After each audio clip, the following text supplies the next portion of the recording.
Hello and welcome to Throne Talk, home of Game of Thrones predictions, recaps, theory talk, and more. Today we'll be recapping the top 15 most bloody, disturbing, gory, and graphic on-screen deaths that we've seen so far in the show. Since these are on-screen deaths, all of these guys don't count. And before we start, I'm going to issue a huge, possible show-ruining spoiler warning, so make sure you're caught up through the Season 4 finale. Number 15, Death by Direwolf. This is actually a pretty common death on the show. Every direwolf has either attacked or killed someone except for Lady, Sansa's wolf, which I'm not sure is supposed to suggest anything or not foreshadow-wise. The direwolf's preferred kill method is a full-speed tackle, followed by eating of the throat. The most graphic death by direwolf that we've seen so far on the show belongs to Summer from Season 1, Episode 2, when he attacked Bran's would-be assassin, eats his throat, and then casually returns to rest on Bran's lap. At number 14 is Death by Dragonflame.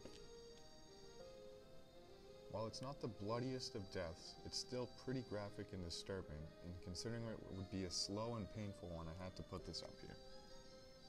In Season 3, Episode 4, Dany got one of her most badass moments yet when she ordered Drogon to burn the slave master and her and Sully to kill all other slavers. The Warlock of Qarth, who we saw in Season 2, suffered a similar fate in the House of the Undying when he tried to steal Dany's dragons. Number 13, being torn apart limb from limb. I'm not quite sure what this guy did to deserve this, but his death in Season 2, Episode 6 is definitely not the best way to go out. Being that this was the High Septon, who's basically the Pope of Westeros, everyone responsible for his death is most likely going to the Seven Hells. I don't know what they thought they were going to do with his arm, but either way, I doubt the faith of the Seven are tolerant of papal killers.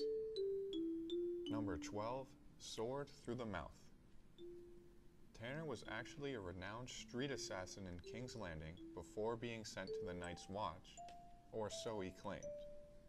He did, however, go on to kill Craster and lead a mutiny against Mormont.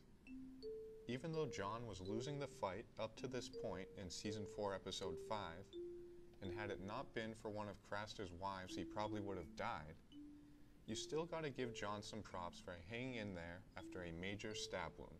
Number 11, knife through the eye.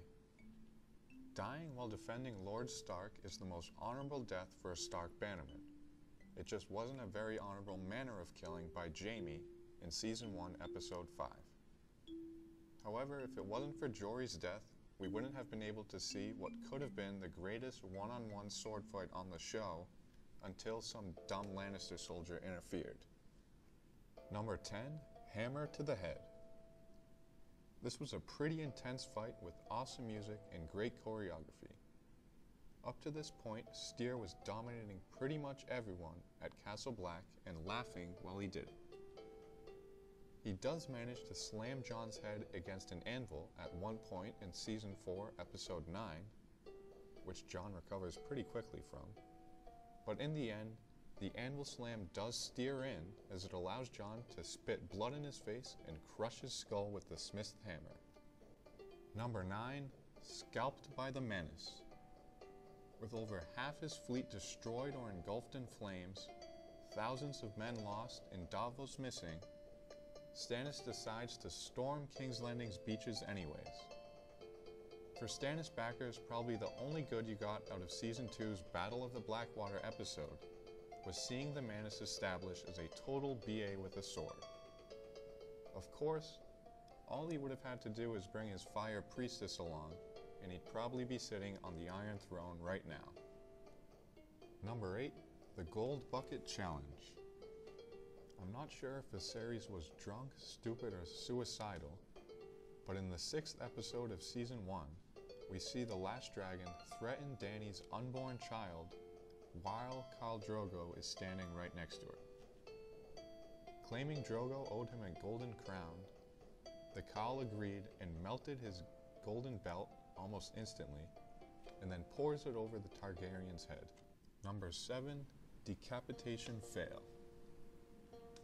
Just like his nephew Jory, Sir Rodrick Cassel dies quite horribly while serving the Starks, but still goes down with his honor.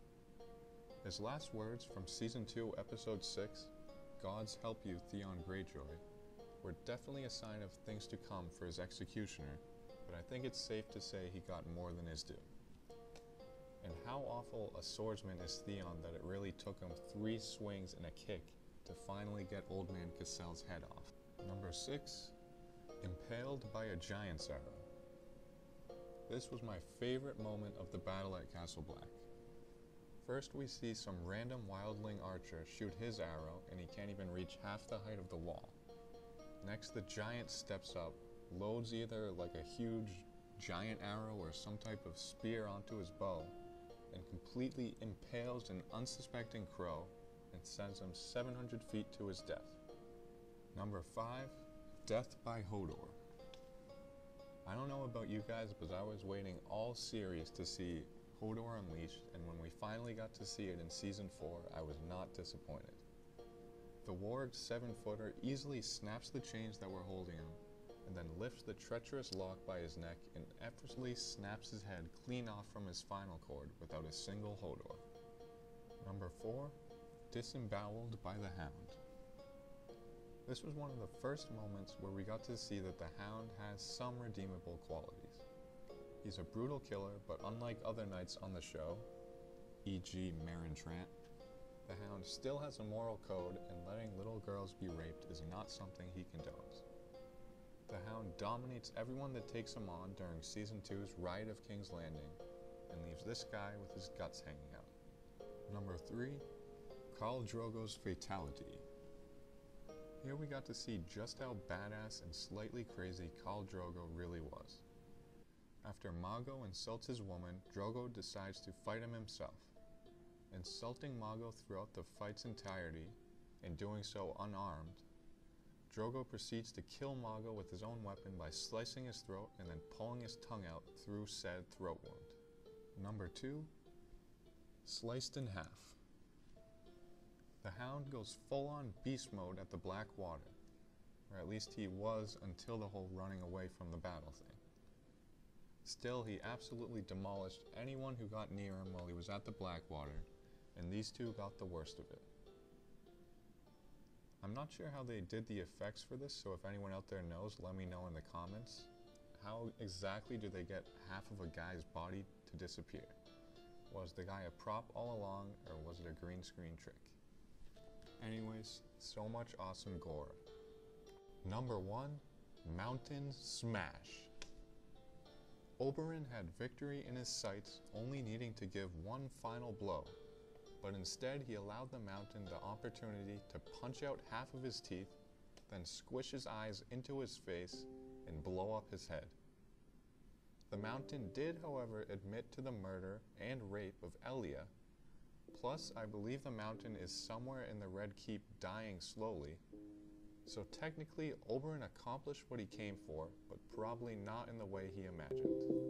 That will do it for this episode of Throne Talk. Thanks for watching.